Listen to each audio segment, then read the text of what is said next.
नमस्कार, मी विजय साळवी आणि तुम्ही पाहताय एबीपी माझाचा निवडणूक विशेष कार्यक्रम 0 ओव्हर।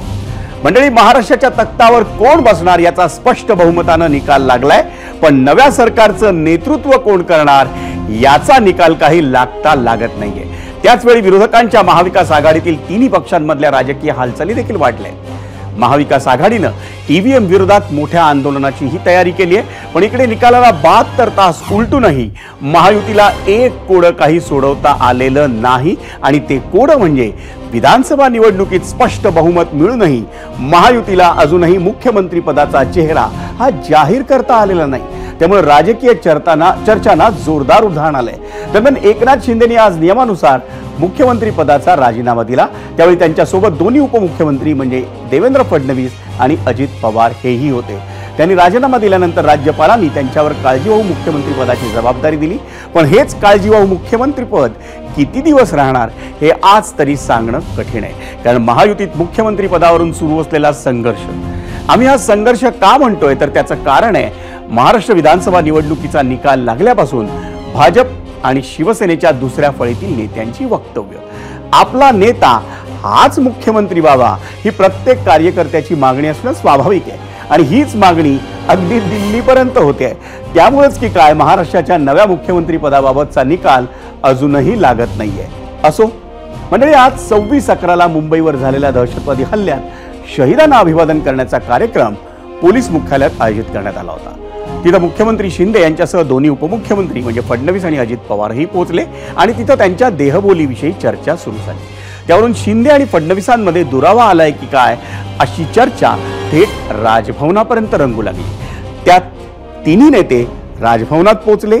शिंदेंनी मुख्यमंत्री पदाचा राजीनामा सादर केला। त्यावेळी राजभवनात काय घडलं त्याची चर्चा आपण करणार आहोतच, पण 0 ओव्हरची सुरुवात करूया आपल्या आजच्या म्हणजे 0 ओव्हर मधल्या पहिला प्रश्नाने, आणि तो प्रश्न पाहण्यासाठी आपण जाऊया पोल सेंटर। आपला आजचा पहिला प्रश्न, एकनाथ शिंदेंच्या नाराजीमुळे मुख्यमंत्री पदाचा निर्णय लांबणीवर पडतोय का? होय आणि नाही असे 2 पर्याय आम्ही आपल्याला दिलेले होते।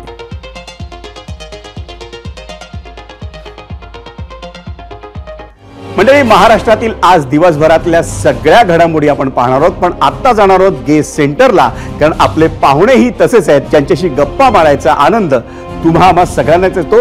ते आहेत थेट दिल्लीमधून आपल्या समवेत असलेले माजी केंद्रीय राज्यमंत्री रावसाहेब दानवे। दानवेजी, आपलं स्वागत आहे एबीपी माझाचा हा खास कार्यक्रम 0 ओव्हर मध्ये। खरं तर आपण आमच्याशी आधीही बातचीत केली आणि त्यात तुम्ही तुमच्या मनातला मुख्यमंत्री कोण हे अगदी स्पष्ट सांगितलंय, पण त्याची अधिकृत घोषणा तुम्ही कधी करताय याची अख्खा महाराष्ट्र वाट बघतोय दाजी।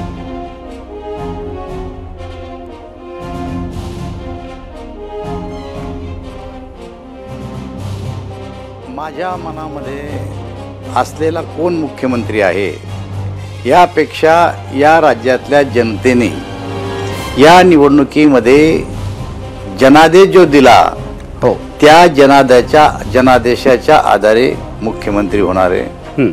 एक दुसरी गोष्ट, आमच्यापेक्षा न्यूज चॅनलला आणि वर्तमानपत्राला घाई झाली की मुख्यमंत्री कोण आणि कधी होणार।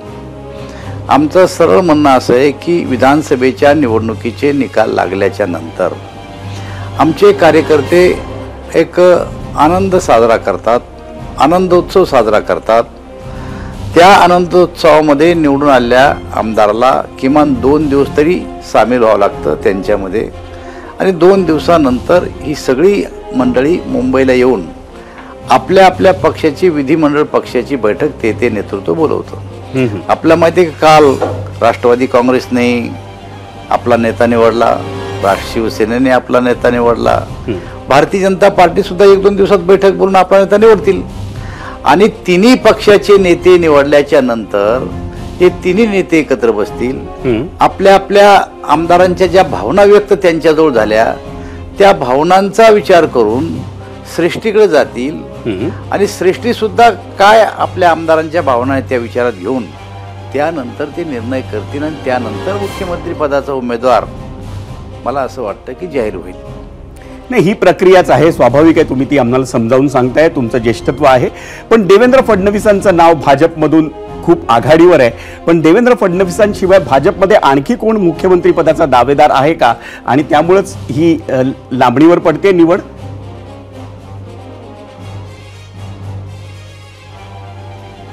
हे बिलकुल चुकीचं आहे. भारतीय जनता पक्षामध्ये कोणालाही समोर ठेवून ही निवडणूक लढवली गेलेली नाही.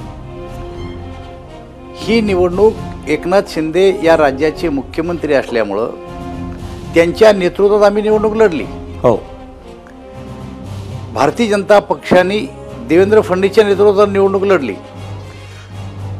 एनसीपीने अजितदादाला नेता डोळ्यासमोर ठेवून निवडणूक लढली आणि एकत्रितरित्या एनडीएनं ही निवडणूक लढली. आणि त्यामुळं कोण्या पक्षाच्या नेत्याचं नाव घेतल्यापेक्षा एनडीएचा मुख्यमंत्री होणार आहे आणि एनडीएचा मुख्यमंत्री होण्याची पद्धती मी आपल्याला समजून सांगितलेली आहे. पण तुम्हाला पाहिजे नाव ठरवण्याचा अधिकार मला नाही आहे.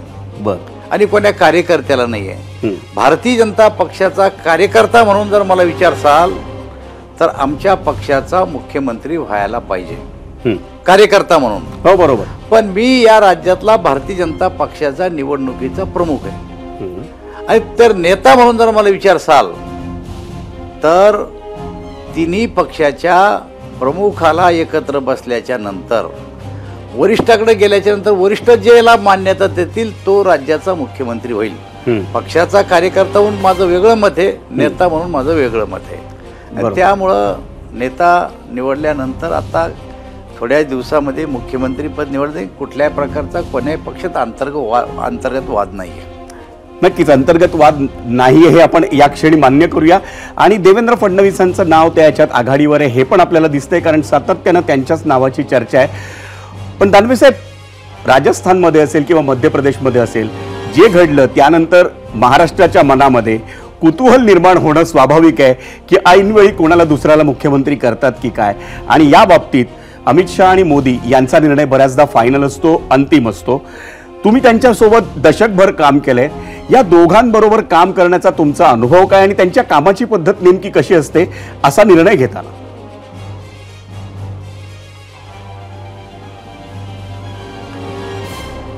अमित भाई सोबत मी 5 वर्ष प्रदेशाध्यक्ष राहिलो. हो. मोदीजीच्या नेतृत्वामध्ये मी 2 वेळेस केंद्रामध्ये राज्यमंत्री म्हणून काम केलं आणि अत्यंत जोडून त्यांच्यासोबत राहण्याचा मला योग आला. मला असं वाटतं की कार्यकर्त्यांच्या भावनेचा आदर करणारी ही दोन्ही व्यक्तिमत्व आहे. असं काही उठून अचानकपणानं काहीतरी निर्णय घेतील असं मला स्वतःला वाटत नाही. जे राजस्थानमध्ये घडलं, जे मध्य प्रदेशमध्ये घडलं, ते काही त्यांनी अचानक नाही घडलं.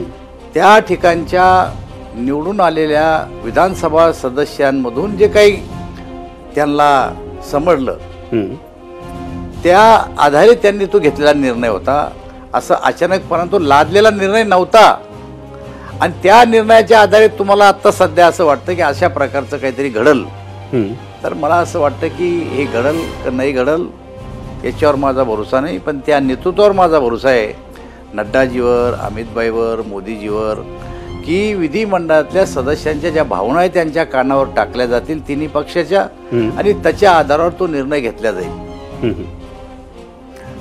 पण त्याच केंद्रात तुमच्या मंत्रिमंडळात जे राज्यमंत्री आहेत रामदास आठवले, त्यांनी आज पेपर फोडलाय. ते म्हणतात की फडणवीसच हे महाराष्ट्राचे भावी मुख्यमंत्री आहेत आणि तसा निरोप देखील श्रेष्ठींनी शिंदेना धाडलाय. तसं खरं आहे का ते रामदास आठवले जे म्हणतायत ते? माझी आणि रामदास आठवलेची भेट काही आज दिल्लीत झाली नाही. रामदास आठवले काय बोलले हे मला माहीत नाही. एक कार्यकर्ता जागी झाला त्यांच्यातला, त्यांच्या भावना त्यांनी व्यक्त केल्या. बरं, रामदास आठवलेंनी आपल्या भावना व्यक्त केल्या. पण इकडे मात्र या सगळ्या गोष्टींमुळे, ह्या ज्या काही गोष्टी घडत आहेत त्यामुळे एकनाथ शिंदेंच्या नाराजीची खूप चर्चा सुरू आहे. किंबहुना आज त्यांची देहबोली असं सांगितलं जातं की थोडीशी ती अशी नकारात्मक होती. महायुतीत काही टेन्शन सुरू आहे का मुख्यमंत्री पदाच्या निवडीवर?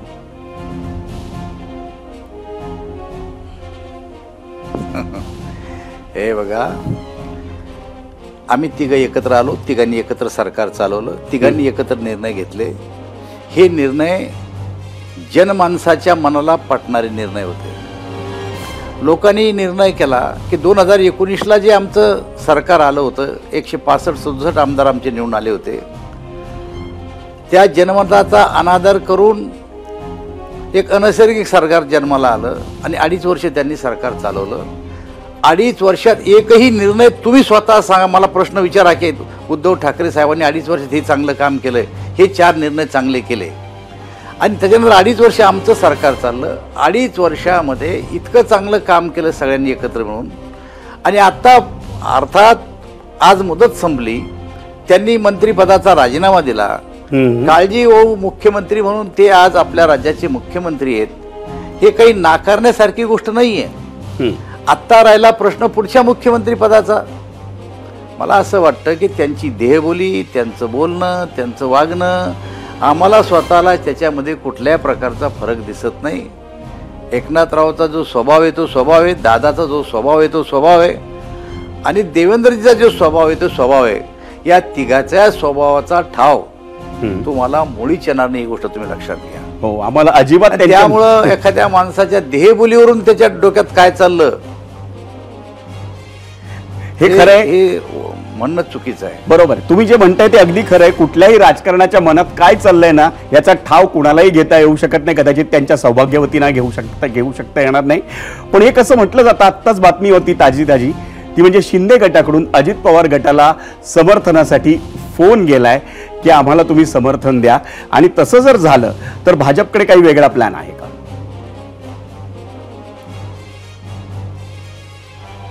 या कपोल कल्पित गोष्टी आहेत आणि अनेक वर्ष ही मंडळी राजकारणात आहे. अजित दादा बी आहे, मुख्यमंत्री पण आहे, देवेंद्र फडणवीस पण आहे, आणि अशा अफवावर कोणीही भरोसा ठेवणार नाही. एवढे मॅच्युअर्ड मंडळी ही आहे की जर त्यांना कोणाला एकमेकाला काही निर्णय करायचा असेल तर 3 जण एकत्र बसल्याशिवाय कुठल्याही प्रकारचा निर्णय करत नाही. कोणीही कोणाला फोन केला नाही, आणि कोणा फोनची अफवा उडवली असेल तर ती सत्य नाही, ही मी स्वतः सांगतो. हे चुकीची अफवा आहे. त्यामुळे ते प्रत्येकजण आपल्या आपल्या पक्षाच्या विधिमंडळ सदस्याशी भेटतायत, त्यांच्याशी चर्चा करतायत, त्यांना काही सूचना करतायत, आणि ज्या वेळेस निर्णायक पाळी येईल त्यावेळेस हा निर्णय घेऊन ते श्रेष्ठीकडे जाणार आहे. त्यामुळं कोणाला कोणी फोन केला हे मुळीच शक्य नाही. दानवेजी, आपण आत्ताच नाव घेतलं, एक उद्धव ठाकरेंचा उल्लेख केलात. याच उद्धव ठाकरेंच्या बाबतीत चंद्रकांत दादा पाटलांनी निकालाच्या दिवशी असं विधान केलं होतं की त्यांच्यासाठी आमची दारं उघडी आहेत. तशी वेळ आली तर उद्धव ठाकरेंचं तुम्ही पण स्वागत कराल?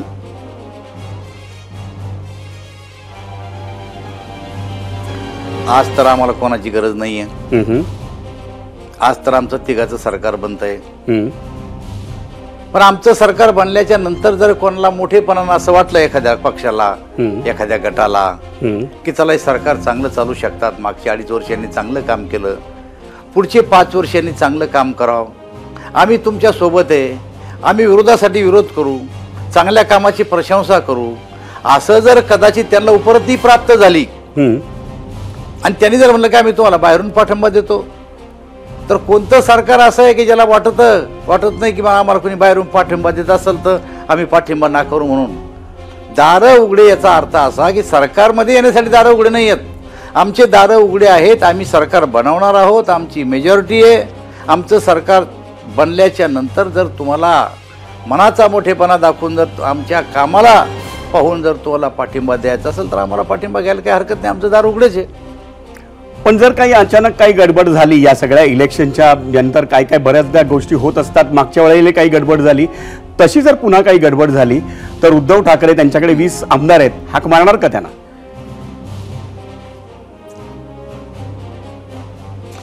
आता गडबड तुम्ही लोकच करू शकता. आम्हीच उलटे पालटे प्रश्न विचारून आता मला विचारसाल, उद्या दुसऱ्याला विचारसाल, परवा तिसऱ्याला विचारसाल, गडबड करसाल. काही गडबड नाही आमच्यामध्ये. तुम्ही फार चिंतित दिसताय मला. आमच्यात गडबड होतच नाही तर ही शंका काढता कशी तुम्ही? महाराष्ट्राची कसली गडबड आली जिंकण्याची- आमच्यात? अरे या राज्यातल्या जनतेनं जे काही जनमत दिलंय आम्हाला त्याचा अनादर करण्याची कोणाची हिंमत आहे? सगळे काय उद्धव ठाकरे सगळ्या पक्षात आहे का? त्यांच्याच पक्षात उद्धव ठाकरे, त्यांनी त्या टायमाला अनादर केला जनादेशाचा. आता जे आमचे तिन्ही आहेत हे फेविकॉल सारखे चिकटलेले आहेत एकमेकाला. वा, आम्हाला अशी परिस्थिती येणारच नाही. आणि अशी परिस्थिती आणण्यासारखी परिस्थिती झाली एकदा 2019ला. आता नाही होऊ शकत तशी परिस्थिती. बर, तशी परिस्थिती होऊ शकत नाही, पण येणारा काळ आपल्याला सांगेल. पण जाता जाता तुम्हाला एक अगदी खाजगी प्रश्न विचारतो.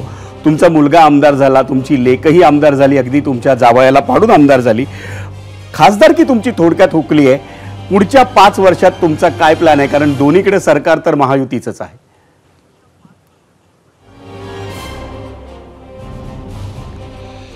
हे बघा, मी 35 वर्ष आमदार खासदार राहिलो. मला पक्षानंही खूप दिलं, मला माझ्या मतदारसंघातल्या जनतेनंही खूप दिलं. मी राज्याचा अध्यक्ष राहिलो. एक छोट्याशा गावचा माणूस, गावचा सरपंच, ते केंद्रामध्ये मंत्री, आणि माझ्या गावचा मी जनता पार्टीचा अध्यक्ष नागरधारीचा, ते राज्याचा अध्यक्ष. एवढं सगळं मला पक्षानं दिलं, माझ्या मतदारसंघाने दिलं. त्यानंतर 35 वर्षांतर माझा पराभव झाला. आणि 35 वर्षातले समजून घ्या 40 वर्ष, आत्ता हे 5 वर्ष जर धरले तर माझ्या कुटुंबात आमदारकी आणि खासदारकी सतत आहे. असं नाही की कधी पराभव झाला आणि बिलकुलच 5 वर्ष तुमच्या कुटुंबात कोणीच नव्हतं. 40 वर्षे ज्या कुटुंबात आमदारकी खासदारकी आहे, आता त्याला काय नवीन प्लॅन करायला लावता? मी अनेक वेळेस तुमच्या चॅनलला सांगितलं, मी 5 वर्ष एकदम पक्षाचं काम करीन. आणि पक्षाने मला जिम्मेदारी दिली. पराभवाच्या नंतर दुर्लक्ष होत असतं कार्यकर्त्याकडं. मी पराभवाच्या दुसऱ्या दिवशी बाहेर पडून मराठवाड्याचा दौरा केला आणि भारतीय जनता पार्टीनं मला राज्याचं निवडणुकीचं प्रमुख नेमलं. हो, विदर्भात दौरे केले, उत्तर महाराष्ट्रात केले, मराठवाड्यात केले, मुंबईत केले, कोकणमध्ये केले, पश्चिम महाराष्ट्रात केले. ही जबाबदारी माझ्यावर. मी पक्षाचं काम करील. मी ना कोण्या राज्यसभेच्या पदासाठी पक्षाकडे जाणार, ना विधान परिषदेसाठी जाणार. मी पक्षाचा एक सामान्य कार्यकर्ता म्हणून पक्ष सांगेल ते काम मी पुढच्या 5 वर्षात करेल. तरी देखील एखादं कुठलं असं लक्ष आहे का? पक्षाने सांगितलं की एवढा मोठा दांडगा अनुभव आहे तुमच्याकडे, तर एखादं असं विशिष्ट लक्ष आहे तुम्हाला की हे पद मी मिळालं तर मी आणखी चांगलं काम करू शकेन? होय, आहे, मला वाटतंय तसं. पक्षानं सामान्यपणानं कोणतंही काम मला सांगावं, जे काम पक्ष सांगेल ते काम मी करायला तयार आहे. आणि निवडणुकीमध्ये सुद्धा माणूस कितीही मोठा असला तर दिलेलं काम पूर्ण करील तोच खरा माणूस असतो. तसं पक्ष मला जे काम देईल ते काम मी निष्ठेनं करील, एवढंच मला वाटतंय. खऱ्या अर्थानं एका सच्च्या कार्यकर्त्याची भावना तुम्ही बोलवून दाखवली आहे. तुम्ही हा जो संवाद साधलात एबीपी माझाच्या 0 ओव्हर कार्यक्रमामध्ये, त्याबद्दल तुमचे आभार. पुन्हा आपण या कार्यक्रमाच्या निमित्तानं भेटत राहू. धन्यवाद. आणि मंडळी, आता वळूयात आज दिवसभरातल्या घडामोडींकडे. केंद्रीय राज्यमंत्री रामदास आठवले यांची बातमी पाहण्यासाठी आपण जाऊयात पुन्हा या बातमीकडे. आरपीआय आठवले गटाचे अध्यक्ष रामदास आठवले हे यमक जुळवून केलेल्या विनोदी चारोळ्यांमुळे कायम चर्चेत असतात. पण त्याच आठवलेंनी आज एक खळबळजनक वक्तव्य केलं. पुढचे मुख्यमंत्री देवेंद्र फडणवीस होणार आणि हा निर्णय भाजपच्या श्रेष्ठींनी एकनाथ शिंदेना कळवलाय आणि त्यामुळे ते नाराज आहेत असा दावा आठवलेंनी केला. बरं, एवढ्यावरच ते थांबले नाहीत, तर भाजपचा निर्णय शिंदेना पटला नाही तर काय असं विचारल्यावर त्यांनी एक वेगळीच शक्यता बोलून दाखवली. तुम्हीच ऐका. मुझे लगता है कि मुख्यमंत्री का नाम तय हो चुका है और देवेंद्र फडणवीस जी को मुख्यमंत्री बनाने का मैसेज बीजेपी हाई कमांड ने माननीय एकनाथ शिंदे साहब को दे दिया है. लेकिन उनकी थोड़ी नाराजगी, उनको लगता है कि उनको दोबारा और एक बार मौका मिलना चाहिए, बिहार का फॉर्मूले पर विचार करना चाहिए. लेकिन अभी बिहार के फॉर्मूले पर विचार करने जैसा ये वक्त नहीं है, क्योंकि ऐसा कोई बिहार का जिस तरह नीतीश कुमार जी को मोदी साहब ने आश्वासन दिया था, वैसा एकनाथ शिंदे जी को अगला मुख्यमंत्री आप ही होगे, ऐसा नहीं दिया था. इलेक्शन उनके नेतृत्व में लड़ा जाएगा ये तो अनाउंस किया था मुख्यमंत्री, इसलिए उनके नेतृत्व में बोला था. वो तो नेतृत्व तो महायुति का था, एकनाथ शिंदे जी का था, देवेंद्र जी का था, अजित पवार जी का था. तीनों का नेतृत्व था उसमें. तो इसलिए मुझे लगता है कि उनकी मांग तय है कि उनको बनाना चाहिए, लेकिन अभी बीजेपी उसके लिए तैयार नहीं है. इसलिए एकनाथ शिंदे साहब और उनके जो भी सभी नेता लोग हैं, विधायक है, उन्होंने मानना चाहिए और मंत्रिमंडल में उन्होंने आना चाहिए, अपना डिप्टी सीएम बनाना चाहिए। तो शिंदे साहब का फिर रोल क्या देखते हैं अगर वो तैयार नहीं होते डिप्टी सीएम के लिए? तो मुझे लगता है कि उन्होंने दिल्ली में आना चाहिए, वो मोदी साहब से बात करके, अमित शाह साहब से बात करके वो दिल्ली में आ सकते हैं, दिल्ली में उनको कैबिनेट मंत्री बनाया जा सकता है। मंडळी नीट ऐकलत, केंद्रीय राज्यमंत्री रामदास आठवलेंनी एक सल्ला देत असताना एकनाथ शिंदेना चक्क दिल्लीत येण्याचा पर्याय सुचवलाय। असं विधान त्यांनी केलं ते विधान शिंदेच्या खासदारांना अर्थातच आवडलेलं नाही। आणि मंडळी मी असं का म्हणतोय हे जाणून घ्यायचं असेल तर त्यासाठी खासदार नरेश म्हस्केंचे हे उत्तर ऐका। कोण बोलला? रामदास आठवले असं म्हणालेत की मुख्यमंत्री एकनाथ शिंदेना निरोप आलाय। रामदास आठवले बोललेत ना, त्याकडे काय एवढं लक्ष द्यायचं आणि त्याच्यावरती काय प्रतिक्रिया द्यायची? ते नेते आहेत, ते असंच काही काही बोलत असतात। मंडळी दिल्लीतून आता जरा आपल्या मुंबईत येऊया। रावसाहेब दानवेंची चर्चा करत असताना आपण बॉडी लँग्वेज किंवा देहबोलीविषयी आणि शिंदेंची नाराजी या विषयावर आपण विश्लेषण केलं। खरं तर मंडळी संवाद शास्त्रामध्ये देहबोली हा महत्त्वाचा भाग असतो। शब्दांचा वापर न करता अनेकदा माणूस हा कळत नकळत व्यक्त होत असतो आणि त्यालाच देहबोली म्हणतात। इतका उहापोह करण्याचं कारण म्हणजे मुख्यमंत्री एकनाथ शिंदेंची देहबोली आज दिवसभर चर्चेचा विषय ठरली। 26/11च्या दहशतवादी हल्ल्यातील शहीदांना श्रद्धांजली वाहण्यासाठी आज काळजीवाहू मुख्यमंत्री एकनाथ शिंदे, देवेंद्र फडणवीस आणि अजित पवार हे पोलीस मुख्यालयात पोहोचले होते। तिथं पोहोचल्यावर एकनाथ शिंदेंची देहबोली ही नेहमीपेक्षा अतिशय वेगळी होती। अतिशय गंभीर चेहरा, चाल थोडीशी आखडलेली, त्यांची ही देहबोली सगळ्यांचं लक्ष वेधून घेणारी होती, पण वेगळी होती। देवेंद्र फडणवीसांची देहबोली नेहमीपेक्षा वेगळी होती असं अनेकांचं मत पडलं। रामदास आठवले काय म्हणाले हे आपण पाहिलंच आहे। ते जर सत्य असेल तर मग शिंदेंची देहबोली अशी का होती याचा उलगडा होतो। मुळात मॅजिक फिगर ही 145 असताना 132 जागा मिळवलेला कुठलाही पक्ष मुख्यमंत्रीपद सोडणं तसं कठीणच आहे। त्यात हे देखील आपण विसरता कामा नये की जून 2022 मध्ये शिंदेनी बंड केल्यावर भाजपनं त्यांना मुख्यमंत्रीपद देऊ केलं होतं। आपल्याकडे 105 जागा आहेत हा मुद्दा तेव्हा भाजपनं बाजूला ठेवला होता। एवढंच काय तर 5 वर्ष मुख्यमंत्रीपदी राहिलेल्या देवेंद्र फडणवीसांनी उपमुख्यमंत्रीपद स्वीकारलं। हा त्याग विसरू नका असं जागा वाटपाच्या एका बैठकीत अमित शाह यांनी एकनाथ शिंदेना म्हणाल्याची देखील चर्चा होती। हाच तर्क आता देखील शिंदेना दिला गेला असल्याची शक्यता नाकारता येत नाही। दरम्यान एकनाथ शिंदे हे नाराज नाहीत अशी सारवासारव दीपक केसरकर यांनी केली। बिलकुल नाराजी नाही आहे। त्यांनी पक्षश्रेष्ठींना असं सांगितलेलं आहे की जो काही निर्णय आपण घ्याल तो मला मान्य असेल हे त्यांनी स्पष्ट शब्दामध्ये वरिष्ठ नेत्यांना कळवले।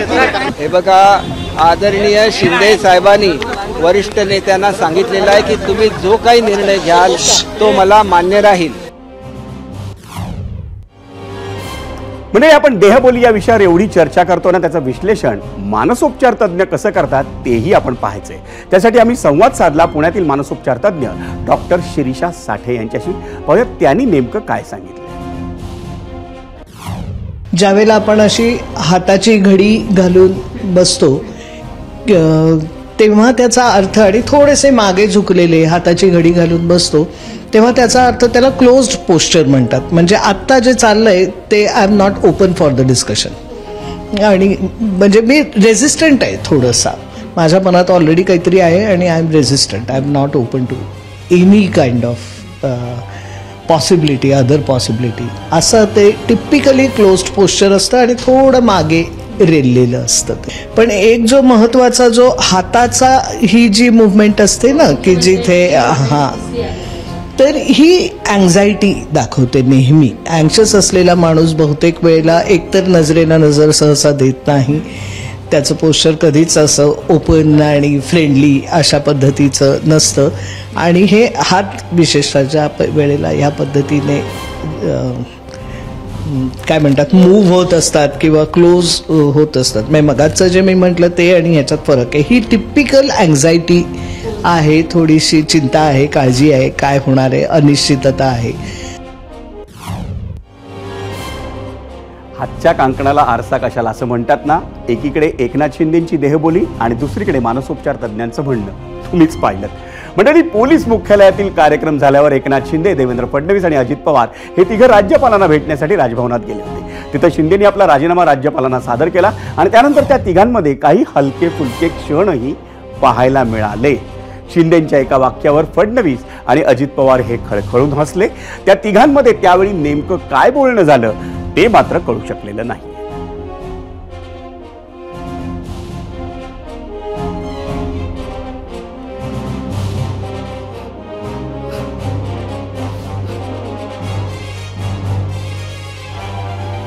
मंडळी, शिंदेच्या शिवसेनेकडून मुख्यमंत्री पदावर दावा करताना भाजप श्रेष्ठींना त्यासाठी अनेक कारणं सांगण्यात आली असणार यात शंका नाही. त्यापैकी काही संभाव्य कारणं आपण पाहूयात ग्राफिक्स मधून मीडिया सेंटरला. मुख्यमंत्री पदासाठी रस्सिकेत शिंदेनी ही कारणं सांगितली. प्रश्नचिन्ह अर्थातच. गेल्या 2.5 वर्षात वेगवान आणि स्वच्छ कारभार. गेल्या 2.5 वर्षात वेगवान आणि स्वच्छ कारभार हे अर्थात पहिलं कारण आपण पाहिलं. लाडकी बहीण योजना कमीत कमी वेळात यशस्वी करून दाखवली. शिंदेच्या दाव्याला बळकटी देण्यासाठीची ही कारणे. शिवसेनेसारख्या मोठ्या पक्षात बंड तर केलंच, पण आधीपेक्षा अधिक जागा निवडून आणल्या. 2.5 वर्षात भाजप आमदारांना दुखावल्याची एकही घटना नाही. अजित पवारांना सत्तेत घेतल्यावरही स्वतः कधीच जाहीर नाराजी व्यक्त केली नाही.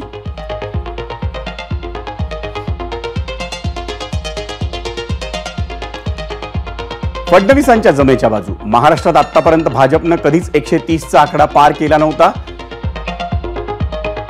लोकसभेत फटका बसून देखील अवघ्या 5 महिन्यात घवघवीत यश मिळवून दाखवलं.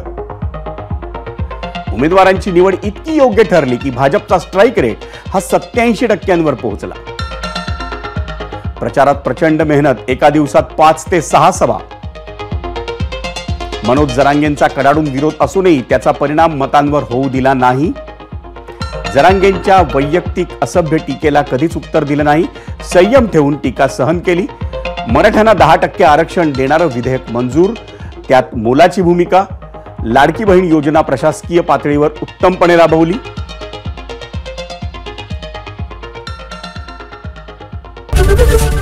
एबीपी माझा, उघडा डोळे बघा नीट.